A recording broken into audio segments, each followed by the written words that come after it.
আপনাদের অন্তর্বর্তীকালীন সরকার ডক্টর ইউনূস তিনি ভারতের কাছে ক্ষমা চাইলেন এবং তিনি বার্তা পাঠালেন যে আমি পদত্যাগ করতে চাই, আমাকে ছাড় দেওয়া হোক।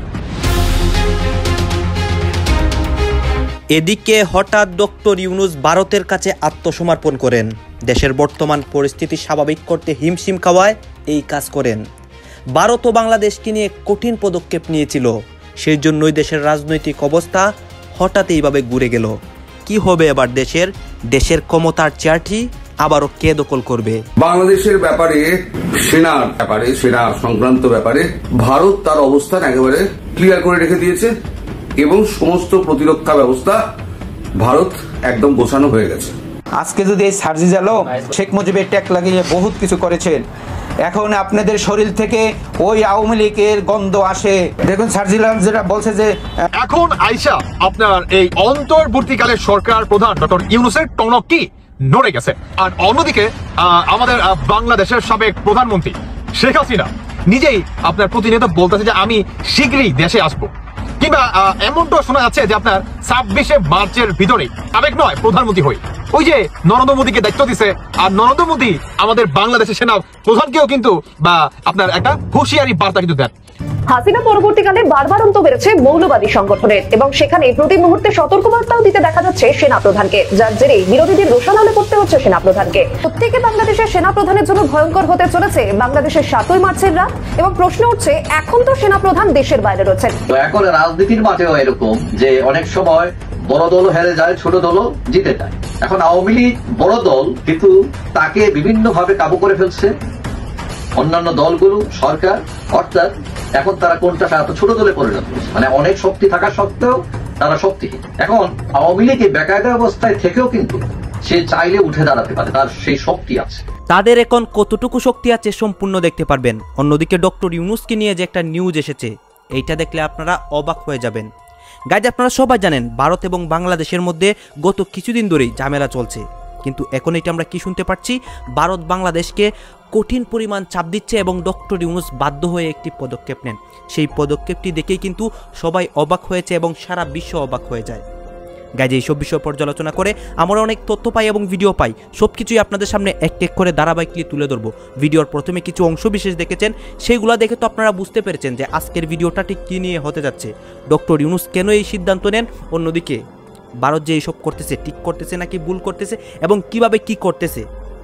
আপনাদের মনে যতগুলো প্রশ্ন আছে সকল প্রশ্নের উত্তর এই একটি ভিডিওতে পেয়ে যাবেন। আসুন দর্শক, সেই ভিডিওগুলোর বাকি অংশগুলো দেখে আসি এবং ভিডিও শেষে আমাদের গুরুত্বপূর্ণ মন্তব্যগুলো করি ডক্টর ইউনূসকে নিয়ে, ভারতকে নিয়ে, অন্যদিকে দেশের বর্তমান পরিস্থিতি নিয়ে আমরা ভিডিও শেষে মন্তব্য করব। দর্শক বন্ধুরা, এই ভিডিওটি আপনাদের সকলের জন্য, বিশেষ করে যারা নাকি আপনার আওয়ামী লীগ বিরোধী আছে, যারা নাকি স্বাধীনতা বিরোধী আছে, যারা নাকি প্রচুর পরিমাণে হেট করেন আপনার কি বলে আওয়ামী লীগকে, তাদের জন্য এই ভিডিওটা অত্যন্ত স্পেশাল। সেটি হচ্ছে আপনাদের অন্তর্বর্তীকালীন সরকার ডক্টর ইউনূস তিনি ভারতের কাছে ক্ষমা চাইলেন এবং তিনি বার্তা পাঠালেন যে আমি পদত্যাগ করতে চাই, আমাকে ছাড় দেওয়া হোক। কেন চাইলেন? যখন নাকি এই ডক্টর ইউনূস আপনার অন্তর্বর্তীকালের সরকারের মানে আপনার 8ই আগস্ট তিনি ক্ষমতায় বসে, 10ই আগস্ট তিনি একটা ভাষণ দেন যে ভারতকে প্রচুর পরিমাণে সাবধান করে দেয় যে বাংলাদেশকে যদি অস্থিতিশীল করতে চান তাহলে আপনাকে ছাড় দেওয়া হবে না বিন্দু পরিমাণ। ওকে, কিন্তু আপনার বহির্বিশ্ব থেকে জঙ্গিবাদীরা প্রতিনিয়ত ভারত থেকে এটা আনবে না, সেটা আনবে না, ওইটা করবে না, এইটা করবে না, কিংবা এই অন্তর্বর্তীকালের সরকার তিনি বলল যে বা তার যে সাগরিদরা আছে বা তার যে আপনার উস্তাদরা আছে বহির্বিশ্ব থেকে, পিঙ্কু মিঙ্কু যে বা যারা আছে, তারা প্রতিনিয়ত বলছে যে ভারত থেকে বিন্দু পরিমাণ কিচ্ছু আনা হবে না। বেশ ভালো কথা। তাহলে আপনার কি বলে এই ভারতে যে আপনার যাচ্ছে বা এই অন্তর্বর্তীকালের সরকারের একটা কমিটি আপনার বাংলাদেশ থেকে 5 দিনের সফরে যাচ্ছে, 11 দলের সদস্য। কেন যাচ্ছে? ভারত হচ্ছে বন্ধুত্বপূর্ণ একটা সম্পর্ক বা আমি এই সম্পর্কটা কি বজায় রাখতে চাই। তাহলে আপনার সাগরিদরা যে প্রতিনিয়ত ভারতকে হুমকি ধামকি দিচ্ছে, কিংবা আপনার সরকারের একটা প্রধান মাহফুজ তিনিও কিন্তু ভারত দখল করার জন্য তার নিজের ফেসবুকে কিন্তু একটা স্ট্যাটাস মারে, আবার তিনি দৃঢ় করে ফেলায়। তো আপনারা প্রতিনিয়ত হুমকি ধমকি দিচ্ছেন। এখন আসুন, আপনার এই অন্তর্বর্তীকালের সরকার ডক্টর ইউনূস তিনি যে ভারতকে কতটা ইভাবে দেখছে, এই ডক্টর ইউনূস মানে এখন আইসা আপনার বিবিসি নিউজের সাক্ষাৎকারে ওই যে আপনার প্রথম যে ভিডিওটা দেখাইলাম, তিনি টোটালি 360 ডিগ্রি অ্যাঙ্গেলে তিনি ইউটার্ন নিয়ে নেন। এখন আপনার এই ডক্টর ইউনূস তিনি কেন 360 ডিগ্রি অ্যাঙ্গেলে ইউটার্ন নিছে, তার আগে আপনাকে ট্রাম্পের একটা কথা শুনতে হবে। আমাদের বাংলাদেশের প্রসঙ্গে ভারতকে কিন্তু আপনার দায়িত্ব দেয় যে বাংলাদেশে কিভাবে বর্তমান আপনার একটা ভালো একটা সম্পর্ক আনা যায় কিংবা ভালো একটা দিকে আনা যায়, সেই সম্পর্কে আপনার মোদির মানে নরেন্দ্র মোদির কাছে হ্যান্ড ওভার করে আমেরিকার প্রেসিডেন্ট ডোনাল্ড ট্রাম্প। মানে বাংলাদেশকে কিভাবে শান্ত রাখা যায়, কিভাবে জঙ্গিবাদীদের হাত থেকে বাঁচানো যায়, কিভাবে বাংলাদেশের সার্বভৌমত্ব রক্ষা করা যায়, সমস্ত ক্ষেত্রে বা সম্পূর্ণ বিষয়কে হ্যান্ড ওভার করে নরেন্দ্র মোদীর হাতে, যে এটা তোমার কাছে দায়িত্ব দিলাম, তুমি করবা। কেউ কেউ বলছেন এই স্বপ্নটা বাস্তব, আবার কেউ বলছেন অবাস্তব। কেউ বলছেন যে এত বড় ঘটনা ঘটানো, এটা যে রিস্ক থাকবে ভবিষ্যতের জন্য, তিনি এটা করবেন না, কালক্ষেপণ হবে, সময় যাবে। কারণ এই ঘটনাটার জন্য যে স্বপ্নটা তিনি দেখছেন, এটাকে বাস্তবায়নের জন্য যে আয়োজন, সেই আয়োজনের কিন্তু ওইরকম তোড়জোড় কোনো কিছুই নেই, যেটা ভারত থেকে আমরা যতটুকু শুনতে পাচ্ছি। এখন তিনি সরকার থেকে সরে গেলে নির্বাচনের পরে পরবর্তী সরকারের উপর এটা দায়ভার গড়াবে। তিনি বলবেন যে ভাই, এটা তো আমি স্বপ্ন দেখছিলাম, ট্রাইও করছি, হয় নাই। শেখ হাসিনার বিচার এই মুহূর্তে আমাদের এনসিপি সহ বেশ কিছু রাজনৈতিক দলের প্রধান যারা, তারা কেউ কেউ চাইছেন শেখ হাসিনার ফাঁসি, কেউ চাইছেন আজীবন কারাদণ্ড। আর ডক্টর ইউনূস তিনি মনে করছেন তার সরকার ক্ষমতায় থাকতে তিনি শেখ হাসিনাকে ওই দেশে রাইখা হোক বা এই দেশে রাইখা হোক, এটার বিচারটা কইরা ফেলতে চান, আর কাঠগড়ায় দাঁড় করানোর পরিকল্পনা আছে। তবে ক্যালকুলেশন বলছে ক্ষমতা থেকে ডক্টর ইউনূস গেলেও, বিএনপি ক্ষমতায় আসলেও শেখ হাসিনা জেল খাটবে। কারণ বেগম খালেদা জিয়ারে তিনি যেই পরিমাণ জেল খাটাইছেন, এটা খুবই সিম্পল যে শেখ হাসিনারেও বিএনপি ক্ষমতায় আসলে জেল খাটাবে, আর জামাত থাকলে তো কোনো কথাই নেই। যাই হোক, আমাদের সরকার এখন কি স্বপ্ন দেখছেন শেখ হাসিনাকে নিয়ে, বা বিশেষ করে ডক্টর মোহাম্মদ ইউনূস অন্তর্বর্তী সরকারের প্রধান উপদেষ্টা, তিনি বলছেন মানবতা বিরোধী অপরাধী হিসাবে শেখ হাসিনাকে কাঠগড়ায় দাঁড়াতেই হবে। এটা অবশ্যই হবে, আজ হোক কাল হোক, এটার কোনো রক্ষা হবে না। জাতিসংঘের তদন্ত প্রতিবেদনে যা আসছে আর জুলাই আগস্টে যা ঘটছে, এটা দৃশ্যমান। যুক্তরাজ্য ভিত্তিক সংবাদ মাধ্যম স্কাই নিউজকে দেওয়া এক সাক্ষাৎকারে তিনি বলছেন যে অপরাধী হিসাবে শেখ হাসিনাকে কাঠগড়ায় দাঁড় করাতেই হবে। তিনি কিন্তু তাকে ফেসিস্ট, খুনি হাসিনা, পলাতক এইসব শব্দ ব্যবহার করেন নাই। গণমাধ্যমের রিপোর্টটা বলছে, তিনি বলছেন মানবতা বিরোধী অপরাধী হিসাবে সাবেক প্রধানমন্ত্রী, তিনি পোলাইট শব্দ ইউজ করছেন। তিনি বলছেন যে বিচারের মুখোমুখি করা হবে তার সহযোগীদেরও। শেখ হাসিনাকে বিচারের মুখোমুখি করার জন্য যথেষ্ট প্রমাণ সরকারের কাছে আছে, কিন্তু তিনি বাংলাদেশে এই মুহূর্তে শারীরিকভাবে উপস্থিত নেই। তাই প্রশ্ন হলো, আমরা কি তাকে বাংলাদেশে ফিরিয়ে আনতে পারবো নাকি পারবো না? এইটা নির্ভর করছে ভারতের উপর এবং আন্তর্জাতিক আইনের নির্দেশনার উপর। যারা আন্তর্জাতিক আইনগুলা বোঝেন, কম বেশি যাদের জানা আছে, বন্দি বিনিময় চুক্তি, প্রত্যর্পণ চুক্তি, অথবা ভারতের সাথে বাংলাদেশের যে চুক্তি, কোনো আইনে এই সরকার তো দূরের কথা, আগামী দিনের সরকারগুলো ভারত থেকে শেখ হাসিনাকে বাংলাদেশে আনবে, আমার মনে হয় এটা অসম্ভব একটা ইস্যু। যেমন 5 তারিখে শেখ হাসিনার পতন ঘটছে, অকল্পনীয় ছিল, এরকম আর একটা অকল্পনীয় ঘটনা ঘটবে যদি ভারত শেখ হাসিনাকে ফেরত দেয়। তো তিনি বলছেন যে তাকে ফেরত দিতে আনুষ্ঠানিকভাবে ভারতকে জানানো হয়েছে, আর এই খবরের অপেক্ষায়, মানে এই জবাবের অপেক্ষায় আছে বাংলাদেশ। ভারত এইটা বিষয়টাকে তেমন পাত্তা দেন। আপনি যদি ভারতের পররাষ্ট্র মন্ত্রণালয়ের বক্তব্য শোনেন, জাহিদ সওয়ালের যে বক্তব্যগুলো ছিল লাস্ট ভেরিয়াস টাইম, তিনি বলছিলেন যে, বা হিন্দুস্তান টাইমসের যে প্রতিবেদনগুলা, যে এটা একটা চিঠি আকারে আসছে, নর্মাল একটা ফর্মালিটিস, ওই ফর্মালিটিস ভারত সরকার মনে করছেন এটার জবাব দেওয়া খুব গুরুত্বপূর্ণ। আর কেন্দ্রীয় সরকার, বিজেপি, আরো যারা আছেন মেইন, পাশাপাশি কংগ্রেসের দুই একজন কথা বলছেন, কিন্তু তাদের কথায় মোদী সরকার ঝুঁকে না ভারতে। আর রাইট নাও দিল্লি সহ বিভিন্ন জায়গায় মোদীর কিন্তু জয় জয়কার।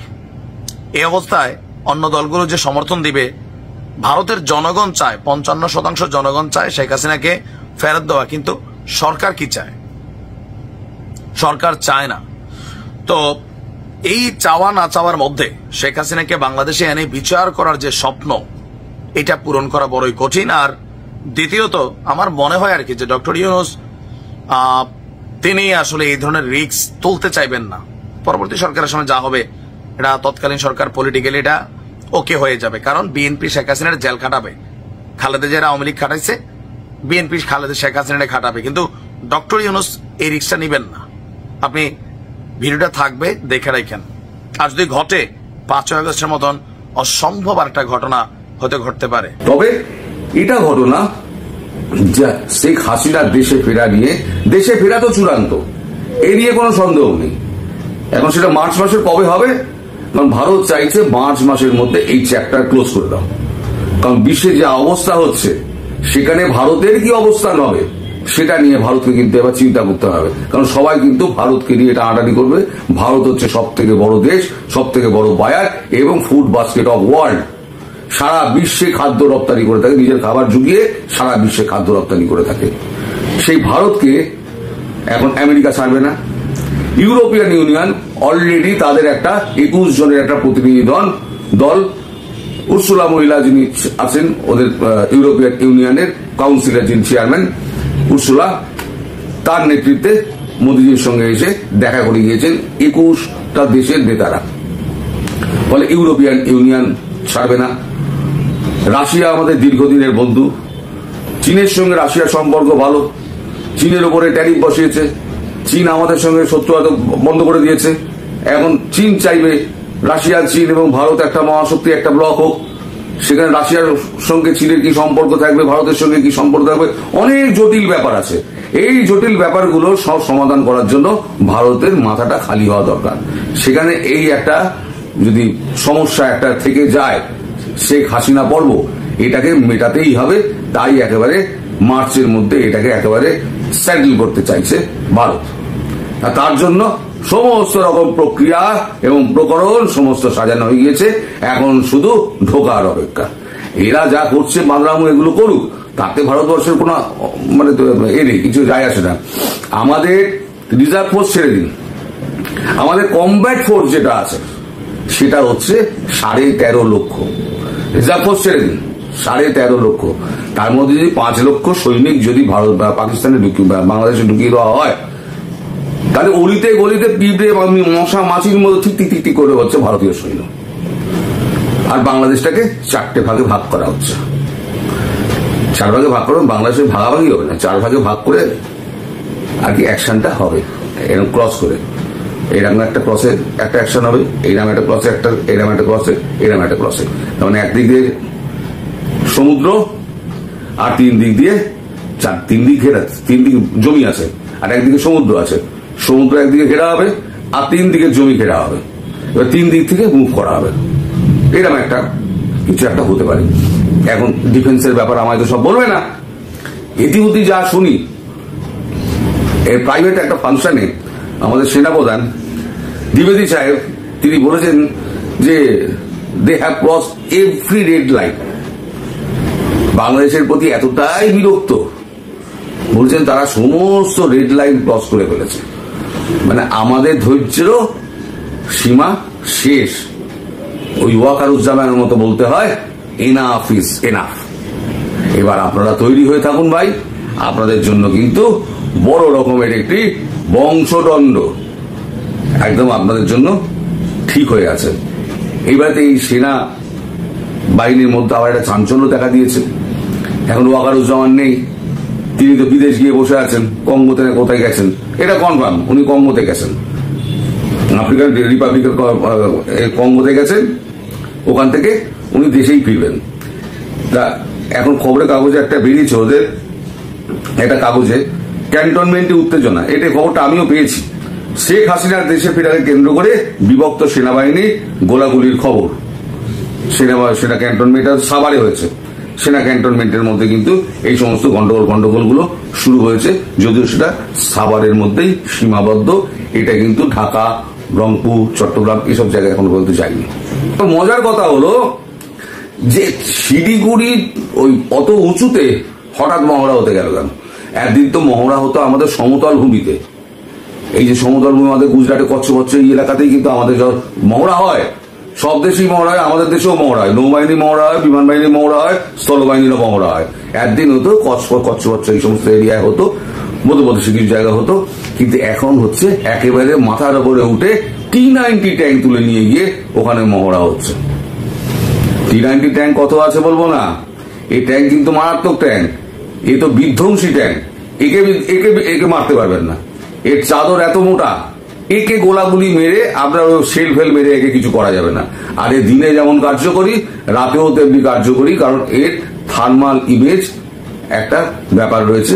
ট্যাঙ্কের ভেতরে যিনি চালক থাকবেন তিনি থার্মাল ইমেজে সব দেখতে পাবেন, কোথায় কি ইনস্টলেশন, পরাবর মেরে উড়িয়ে দাও। তো যাই হোক, এই সমস্ত বিধ্বংসী অস্ত্রশস্ত্র নিয়ে যখন মাঠে নামবে 3 দিনে 72 ঘন্টা খেলা শেষ, চল চা। যারা আওয়ামী লীগ রয়েছে তারা থাকবে, যারা সাধারণ মানুষ তারা থাকবে, আর যতই আদর বাদর যত আছে সব বঙ্গোপসাগরের জলে বিসর্জন হয়ে যাবে। আমি নিশ্চিত যে এই নিউজটা দেখার পরে অথবা এই বক্তব্যগুলো শোনার পরে জাতীয় নাগরিক পার্টি সমন্বয়ক, তারপর হচ্ছে ধরেন ডক্টর ইউনূস অথবা এই সরকারের যারা আছেন তারা সকলে এক ধরনের টেনশনে পড়ে গেছেন যে এদের বিচার কি করা যায়। যে ভয়ে দিনরাত তাদের একটা সময় কাটছে, আওয়ামী লীগ ফিরে আসবে, আওয়ামী লীগ আবার ইমপ্লিমেন্ট হবে। তো এক ধরনের নীরবতা একদম আওয়ামী লীগের টপ লেভেল থেকে সবারই ছিল। বাংলাদেশের মাটিতে কেউ কোনো কথাই লেভেলে বলেন না। কিন্তু আজকে আওয়ামী লীগের একজন প্রেসিডিয়াম সদস্য এবং শক্তিশালী রাজপথের নেতা সাবেক নৌ পরিবহন মন্ত্রী শাহজাহান খান, একটু ড্যামকেয়ার টাইপের একটা ক্যারেক্টার, কিন্তু রাজপথে একদম কাঁচা থেকে আজকের দিনে পাইকা তিনি এই জায়গাতে আসছেন। এই মুহূর্তে জেলে আছেন, বাট আজকে আদালত থেকে একটা বার্তা দিয়েছেন, যে বার্তায় মোটামুটি সবার কাছে আশ্চর্য লাগলেও আওয়ামী লীগের যারা নেতাকর্মীরা আছেন অনেকেই উজ্জীবিত হয়েছেন। কারাগার থেকে মুক্তি পেয়ে দেশে শান্তি শৃঙ্খলা ফিরিয়ে আনা এবং আগামী জাতীয় নির্বাচনে যেন অংশগ্রহণ করতে পারেন এজন্য দোয়া চেয়েছেন আওয়ামী লীগের প্রেসিডিয়াম সদস্য ও সাবেক নৌ পরিবহন মন্ত্রী শাহজাহান খান। কারাগার থেকে সন্ত্রাসীদের হাত থেকে নিরাপদে আছেন বলেও তিনি মন্তব্য করেছেন। আজকে সকালে বৈষম্য বিরোধী ছাত্র আন্দোলনে রাজধানীর যাত্রাবাড়ি থানায় হত্যা মামলায় গ্রেপ্তার দেখানোর বিষয়ে শুনানির আগে তো আদালতে তোলার সময় এসব কথা বলেছেন নৌ পরিবহন মন্ত্রী শাহজাহান খান। সকাল 10:06 ঢাকার মেট্রোপলিটন ম্যাজিস্ট্রেট আদালতে তোলা হয় আনিসুল হক, শাহজাহান খান, কামাল মজুমদার, আতিকুল ইসলাম, সুলাইমান সেলিম সহ অনেকেই। তো এ সময় হেলমেট, বুলেট প্রুফ জ্যাকেট, পেছনে হাত রেখে হ্যান্ডকাপ পরিয়ে তাদেরকে হাজতখানা থেকে বের করা হয়। তো সাংবাদিক প্রশ্ন করছিলেন যে কেমন আছেন, তো তিনি বলছেন আছি তোমাদের দোয়ায়, দোয়া করবা আমার জন্য। তো সাংবাদিকের প্রশ্ন ছিল যে কি দোয়া করব। উত্তরে শাহজাহান খান বলছেন যে দোয়া করবা যেন তাড়াতাড়ি জেল থেকে মুক্তি পাই এবং দেশের শান্তি শৃঙ্খলা কিভাবে ফিরিয়ে আনতে পারি সেটা নিয়ে দোয়া করবা এবং আগামী নির্বাচনে কিভাবে অংশগ্রহণ করতে পারি এই সমস্ত বিষয়ে দোয়া করবা। তো সাংবাদিক বলছেন সবাই বলছে আপনারা দেশের 12টা বাজিয়েছেন। তো শাহজাহান খান বলছেন আমরা 12টা বাজিয়েছি না, কারা বাজিয়েছি এটা সামনেই প্রমাণিত হবে। তারপর তাদের আবার কাঠগড়ায় ওঠানো হয়, তাদেরকে সেখানে যতটুকু হাজতখানার উদ্দেশ্যে নিয়ে যাওয়া হয়। আচ্ছা, তো আরেক সাংবাদিক আবার তাকে জিজ্ঞেস করেন আপনি এত হাসেন কেন? শাহজাহান খান বলছেন আমি সবসময় হাসি, মৃত্যুর আগ পর্যন্ত আমি হাসবো। কারাগারে খুব ভালো আছি, সন্ত্রাসীদের হাত থেকে নিরাপদে আছি। এরপরে তার আর বক্তব্য এখানে আসে নাই। তার মানে আওয়ামী লীগকে নিয়ে যারা চিন্তা ভাবনা করছেন, আওয়ামী লীগের যারা ঊর্ধ্বতন নেতারা আছেন, প্রেসিডিয়াম সদস্য অথবা আরো এরকম বড় বড় পদে থাকা মানুষদের মেন্টালিটি কি পরিমাণ শক্ত বুঝতে পারছেন? কারণ আজকের এই ঘটনার পরে কারাগারে যদি ডিভিশনগত সুবিধা পাইয়া থাকেন সেটা বাতিল হইতে পারে, অথবা আরো 2-4-10টা মামলায় তাকে গ্রেপ্তার দেখানো হইতে পারে। স্বপ্ন অনেক বড় স্বপ্ন দেখছেন শাহজাহান খান, বাট তার এই স্বপ্ন বাকিদের জন্য দুঃস্বপ্ন হিসেবে কাজ করবে। কথায় আছে পুলিশের সাথে বন্ধুত্ব এবং শত্রুতা দুইটাই আসলে ঝামেলায় ফেলায়। আর আজকের দিনে অনলাইনে সাংবাদিক ইলিয়াস এবং পিনাকিদার সাথে বন্ধুত্ব শত্রুতা দুইটাই কিন্তু আসলে বড় ধরনের বিপদ ডেকে আনতে পারে। 24 ঘন্টার আলটিমেটাম, কয় ঘন্টা?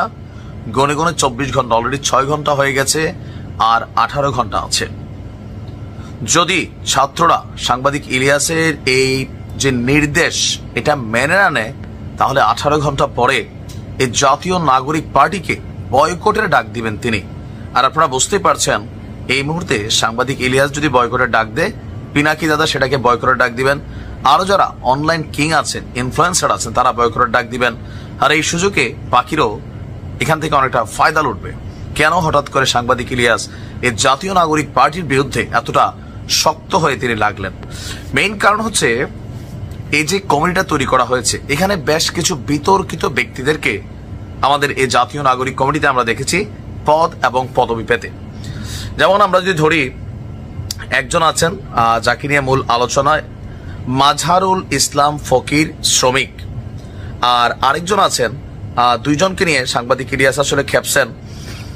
প্রথমত মাজহারুল ইসলাম এবং রাখাল রাহা, এই দুই ব্যক্তির ইস্যুগুলো এখানে কানেক্টেড। জাতীয় নাগরিক পার্টি থেকে 24 ঘন্টার মধ্যে মাজহারুল নামের এই মাদকাসক্তকে সরানোর আলটিমেটাম দিয়েছেন সাংবাদিক ইলিয়াস। তিনি কয়েকটা ছবি আপনার এখানে প্রকাশ করেছেন। ইভেন মাজহারুল ইসলামের বেশ কিছু ফেসবুক পোস্ট এবং কি ছবিগুলো তিনি তার টাইমলাইনে শেয়ার করেছেন, এবং তিনি বলছেন সেই সাথে শ্রমিক প্রতিনিধির নামে ইসলাম বিদ্বেষী মাজহারুল কিভাবে দলে আসলো সেটাও এদেশের মুসলমানদের কাছে জবাব দিতে হবে। অর্থাৎ জাতীয় নাগরিক পার্টির মধ্যে এই যে মাজহারুল ইসলামের মতন ইসলাম বিদ্বেষী লোক, আমরা দেখলাম যে উপদেষ্টা মাহফুজের সাথে সে একটা ছবি পোস্ট করেছে, তারপর সেখানে সে কমেন্টে কিছু কথাও লিখেছে।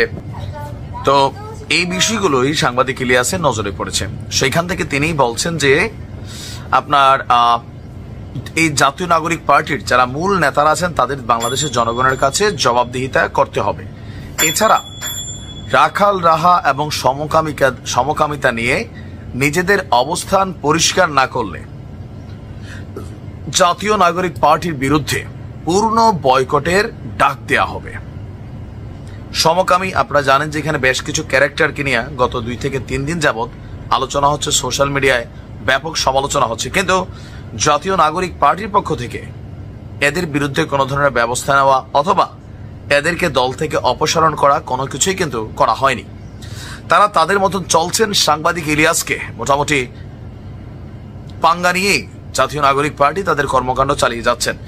দর্শক, আমরা মাজহারুল ইসলামের কয়েকটা পোস্টের মধ্যে আমরা দেখছি স্টেশনে বৈশা রাখাল রাহা দাদার আলাপ শুনি আর বাদাম খাই। তারপর মাহফুজের সাথে একটা পোস্ট শেয়ার করছে আজকেই 4 ঘন্টা আগে যে মাননীয় উপদেষ্টা মাহফুজ আলমের সাথে নতুন রাজনৈতিক বন্দোবস্তে শ্রমিকদের হিসাব ও বিবিধ রাষ্ট্রনৈতিক আলাপচারিতায়।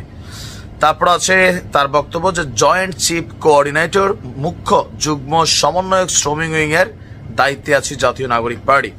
আমার কাছে আশ্চর্য লাগে এই যে জাতীয় নাগরিক পার্টি, এটার আসলে পেছনে কারা এটা কমিটিগুলো তৈরি করছেন, বাংলাদেশের মানুষের ভাবধারা মতবাদ এগুলোকে তারা বুঝতেছেন না, নাকি ওই যে 2-4-10 জন সিন্ডিকেট হেরা গায়ের জোরে সবকিছুই করছেন? তো রাজনৈতিক দলটা তো গায়ের জোরে হবে না। দেখা যাক সাংবাদিক ইলিয়াসকে এরা পাত্তা দেয় নাকি দেয় না। ক্রিকেট খেলায় দেখবেন অনেক সময় ছোট দল ও বড় দলকে হারায় ফেলে। কিভাবে হারায়? মানে তাদের হয়তো অনেক সময় যে ব্যাটে বলে যে ব্যাপারটা আছে সেটা হয়তো তারা কাজে লাগাইতে পারে, অনেক সময় বড় দলগুলো কাজে লাগাইতে পারে না। তো এখন রাজনীতির মাঠেও এরকম যে অনেক সময় বড় দলও হেরে যায়, ছোট দলও জিতে যায়। এখন আওয়ামী লীগ বড় দল, কিন্তু তাকে বিভিন্ন ভাবে কাবু করে ফেলছে অন্যান্য দলগুলো, সরকার। অর্থাৎ এখন তারা কোনটা সাথে ছোট দলে পরিণত হয়েছে, মানে অনেক শক্তি থাকা সত্ত্বেও তারা শক্তিহীন। এখন আওয়ামী লীগ এই বেকায়দা অবস্থায় থেকেও কিন্তু, এই চাপের মধ্যে থেকেও কিন্তু সে চাইলে উঠে দাঁড়াতে পারে, তার সেই শক্তি আছে। সে বিরাট বেকায়দায় পড়েছে, বিশেষ করে জাতিসংঘের মানবাধিকার সংস্থার যে রিপোর্ট, তার কারণে টেকনিক্যালি বিশেষ অসুবিধায় পড়ে গেছে সেটা। কিন্তু আওয়ামী লীগের মতো সংগঠন মানে এইটা কাটিয়ে ওঠা কোনো ব্যাপার না। মানে এটা দেওয়ার মানে এই না যে তার সকল পথ বন্ধ হয়ে গেছে। আওয়ামী লীগের সবচেয়ে বড় শক্তি হচ্ছে যে বাংলাদেশের এমন কোন গ্রাম মহল্লা নেই যেখানে আওয়ামী লীগের সংগঠন নেই। এটা ছাড়াও পৃথিবীর প্রায় সকল দেশে আওয়ামী লীগের সংগঠন রয়েছে। তারা যদি অ্যাক্টিভ হয় তাহলে এটা বড় একটা কাজ আওয়ামী লীগের জন্য হতে পারে। 1971 সালে মহান স্বাধীনতা যুদ্ধে কিন্তু এই আওয়ামী লীগের লোকজনই পৃথিবীর বিভিন্ন জায়গায় ক্যাম্পেইন করে বিশ্ববাসীকে জানান দিছিল যে আমরা স্বাধীনতা চাই, এবং সমস্ত বিশ্ব কিন্তু তখন আস্তে আস্তে সাপোর্ট করা শুরু করেছিল এই মুক্তিযুদ্ধকে। এখন আওয়ামী লীগ চাইলে আস্ত মানে পৃথিবী জুড়ে সে একটা ক্যাম্পেইন করতে পারে, কিন্তু ক্যাম্পেইন করার তো ইস্যু যেগুলো উঠে সেই ইস্যুগুলি কাটা হয়ে থাকে। কিন্তু আমি মনে করি যে আওয়ামী লীগ গত 7 মাসে তারা কোনো একটি ইস্যুকে কাজে লাগাইতে পারে না। এই যে ধরেন 32 নম্বর ভেঙে ফেলা হলো, এই ভেঙে ফেলাটা আইনগতভাবে কোনো মানুষই সেটা সাপোর্ট করবে না, এবং যে সরকার আছে তারা এই দেশের মানুষের জান মালের নিরাপত্তা দেয়নি, বরং এইটাকে তারা উৎসাহিত করেছে। এখন এইটাকে কিন্তু কাজে লাগানো যেত এই বিষয়টাকে, কিন্তু আওয়ামী লীগ সেভাবে সেটা পারে না। এখন এটা ইস্যু চলে গেছে ধরেন, এখন ইস্যু কিন্তু আরো আসবে। কিন্তু বাংলাদেশ এই ঝাঁকুনি মোকাবেলা করতে কতটুকু প্রস্তুত? এর মধ্যে আমাদের নতুন দল জাতীয় নাগরিক পার্টিকে আমরা দেখলাম, এর মধ্যে আমরা দেখলাম বিএনপি জামাতের মধ্যে প্রতিদ্বন্দ্বিতা, কাদা ছড়াছড়ি, লড়াই, এবং এর মধ্যে আমরা দেখলাম বাংলাদেশে বিভিন্ন ফরম্যাটে রাষ্ট্রকে ব্যতিব্যস্ত রাখার জন্য ভেতর থেকে নানান রকম কি বলবো দাবি আদায় গ্রুপ মাঠে আছে। তো এরই মধ্য দিয়ে সর্বশেষ যে বার্তাগুলো আমাদের কাছে আসছে, বলা হচ্ছে একটি বিদেশি এজেন্সি প্রফেসর ইউনূস সরকারকে ব্যর্থ করতে তারা ABCD এরকম কয়েকটা ফরম্যাটে কাজ শুরু করেছে। সাম্প্রতিক সময় সোশ্যাল মিডিয়াতে ভাইরাল হয়েছে যে ওপারের একটি দেশের সাথে আমাদের দেশের সবচেয়ে বড় রাজনৈতিক দলটির আপোষ হয়ে গেছে, আপোষ রফা হয়ে গেছে, যদিও এই ব্যাপারে বড় দলটি সরাসরি অস্বীকার করেছে। প্রশ্ন হলো, বাংলাদেশের নির্বাচন বিষয়ে একটি দলই সর্বাধিক চাপ দিচ্ছে, আর কোন দল এই মুহূর্তে নির্বাচন নিয়ে কোনো কথা বলছে না কেন? আবার দ্রুত নির্বাচন সেই ওপারের দেশটি চাইছে কেন? এটাকে আমরা অন্তর্বর্তীকালীন বলি, এই সরকারের সাথে কাজ করতে চায় না, তারা নির্বাচিত সরকারের সাথে কাজ করতে চায়, ওপারের কথা বলছে। এবং তারপরই আমরা দেখলাম সবচেয়ে বড় দলটি সকাল আর বিকাল নির্বাচন শব্দটি শুধু উচ্চারণ করেছে। তা আবার 2000 ছাত্রের যে প্রাণ গেল এর বিচার চায়নি, 20,000-এর অধিক যে আহত হলো তাদের বিচার চাইছে না, এবং রাষ্ট্রের ভেতরে পুলিশ আমলা সহ ফ্যাসিস্টদের যে দোষর তাদের গ্রেফতার, তাদের বিচার, এগুলো সেই বড় দলটি খুব জোরে সরে চাইছে, মামুলি আকারে চাইছে, বা কিছু বিচ্ছিন্নভাবে তারা চাইছে। কিন্তু বড় ফ্রেমে তারা এটা চাচ্ছে না, তারা শুধু একটা জিনিসই চাচ্ছে, নির্বাচন। প্রশ্নটা হলো, এই দেশে নির্বাচন কি সকল সমস্যার সমাধান? গত 54 বছরে এই দেশে যে দলই ছিল নির্বাচন করেছে 5 বছর অন্তর অন্তর। নির্বাচন কিন্তু বন্ধ হয়নি বাংলাদেশে, কেবল এরশাদের আমলটুকু ছাড়া। তো আমরা যদি বলি যে এই দেশে প্রকৃত অর্থে যে দলই বিএনপি আসুক আর আওয়ামী লীগ আসুক, কখনো মানুষ সঠিকভাবে ভোট দিতে পারবে না, তাহলে নির্বাচন কি করে সমাধান? কি করে জনগণের সরকার বলা হয় যে জনগণ ভোট দিয়ে কখনো সরকার গঠন করতে পারে না? তার মানে আমাদের সিস্টেম পরিবর্তন খুব জরুরি, সংস্কার খুব জরুরি। এই সংস্কারগুলোর দিকে এখন আমরা আগাতে পারছি না। এই সরকার প্রায় 7 মাসে পা দিয়েছে, এখন পর্যন্ত বড় কোনো সংস্কার বাস্তবায়ন হতে দেখেছি কি আমরা সংস্কার প্রস্তাবনা, কিন্তু বাস্তবায়ন কতদিনে হবে এটার কোনো রোড ম্যাপ আমরা দেখছি না, এটার কোনো আলোচনা আমরা দেখছি না। জানি না এটা কত সময় তারা ঠেলে দিতে চাইছে। একদিকে বিএনপি টেনশনে আছে সরকারের স্লো গতির জন্য, এই সরকার আদৌ কি নির্বাচন দেবে? এই সরকার আদৌ কি নির্বাচন চাইছে? এই সরকার কতদিন ক্ষমতা বসে থাকতে চাইছে? এটা কিন্তু বিএনপি না, সব বিরোধী দলের বা সব দলেরই টেনশন। আবার এই সরকারকে কোনোভাবেই যত বড় কথাই বলুন, বড় দলগুলো সাহায্য করছে না। ভালো করে খেয়াল করবেন, একেবারে সাহায্য করছে না, তাদেরকে ব্যর্থ দেখতে চাইছে। মুখে বলছে না এই সরকার ব্যর্থ হলে আন্দোলন ব্যর্থ হবে, এটা কিন্তু তারা বলছে, কিন্তু সরকারকে তারা আবার ব্যর্থ করছে, এটাও আমরা মোটামুটি বুঝতে পারছি। এখন বিষয়টা হলো, এই সুযোগগুলো বা এই কাজগুলো আসলে কেন হচ্ছে? আমরা মনে করছি এই কাজগুলো বিএনপি করছে, এই কাজগুলো জামাত করছে, আমরা মনে করছি আসলে এই কাজগুলো নেপথ্য থেকে করানো হচ্ছে। আপনারা যদি মানেন আর না মানেন, এই কাজগুলো নেপথ্য থেকে করানো হচ্ছে। এক, বিএনপিকে চাপ দেওয়া হয়েছে নেপথ্য থেকে যে তুমি দ্রুত নির্বাচন চাও, তুমি প্রেসিডেন্টকে সরাতে পারবে না বা সরাতে দেবে না, প্রোক্লেমেশন বাস্তবায়ন করতে দেবে না, জুলাই ঘোষণাপত্র বাস্তবায়ন হতে দেবে না, তুমি এটা করতে দেবে না, এটা করতে দেবে না, এটা করতে দেবে না। এবং বিএনপিকে যে প্রেসক্রিপশন দিয়েছে, বিএনপি সেই প্রেসক্রিপশন নিয়ে এগুচ্ছে। বিপ্লবের পর বিএনপি সকল ক্ষেত্রে না না না না করে গেছে, শুধু একটা জায়গায় হ্যাঁ নির্বাচন চাই। দ্বিতীয়ত, জামায়াত ভারত প্রশ্নে নমনীয় হয়ে গেছে। ভারতের প্রশ্নে জামাতকে এখন সুর নরম করতে দেখেছি। কারণ কি? ওই যে ওপার থেকে প্রেসক্রিপশন আসছে, বাংলাদেশের প্রত্যেকটা রাজনৈতিক দল মনে করে ওপারের সহযোগিতা ছাড়া কেউ ক্ষমতায় থাকতেও পারবে না, বসতেও পারবে না। তাই ওপারকে ম্যানেজ করার জন্যই জামাতের নমনীয়তা আর বিএনপির জি হুজুর অবস্থান।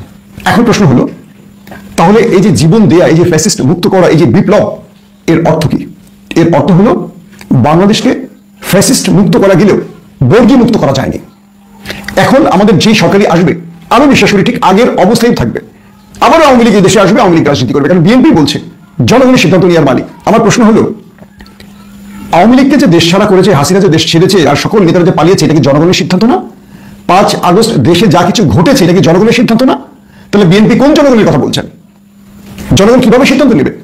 আমি বিশ্বাস করি জুলাই বিপ্লব, 5 আগস্ট, এই প্রত্যেকটা ছিল জনগণের সিদ্ধান্ত। তারা এই দেশ থেকে ফ্যাসিস্টকে তাড়িয়েছে। এরপরে যারা এই দেশে ফ্যাসিস্টকে আবারও রাজনীতি করার সুযোগ দিবে, তারাও ফ্যাসিস্টের অনুসারী হিসেবে এই দেশ ছাড়া হবে। লিখে রাখেন কাগজে কলমে। এবং আমরা বলবো, যারা ফ্যাসিস্টকে রাজনীতি করার সুযোগ দিবে, তাদের বিরুদ্ধে আমাদের এখনই মাঠে নামতে হবে। সেটা বিএনপিও কাজ জামাত হোক। আপনারা যত বড় দলই মনে করেন, আওয়ামী লীগের যে শক্তিশালী ছিলেন না, কারণ আওয়ামী লীগের পাশে দানব ভারত দাঁড়িয়েছিল, তাকে আমাদের ছাত্ররা 34 দিনে বিদায় করেছে। আপনাদের জন্য বলি, আপনাদের যে নেতাকর্মীরা, এরা কিন্তু সুযোগ সন্ধানী। ক্ষমতার আসনে যখন বসে বা ক্ষমতার আমলে বিএনপি সবচেয়ে বড় শক্তিশালী দল, আর বিরোধী দলে বিএনপিটা ইঁদুরের দল হয়, এটা কিন্তু জানেন আপনারা, আমরাও জানি। আওয়ামী লীগ কিন্তু মাঠে মোটামুটি শক্তিশালী। সেই আওয়ামী লীগ পালিয়ে গেছে এই বিপ্লবে। জামাত এবং বিএনপিকে বলছে চালাই ভারতের।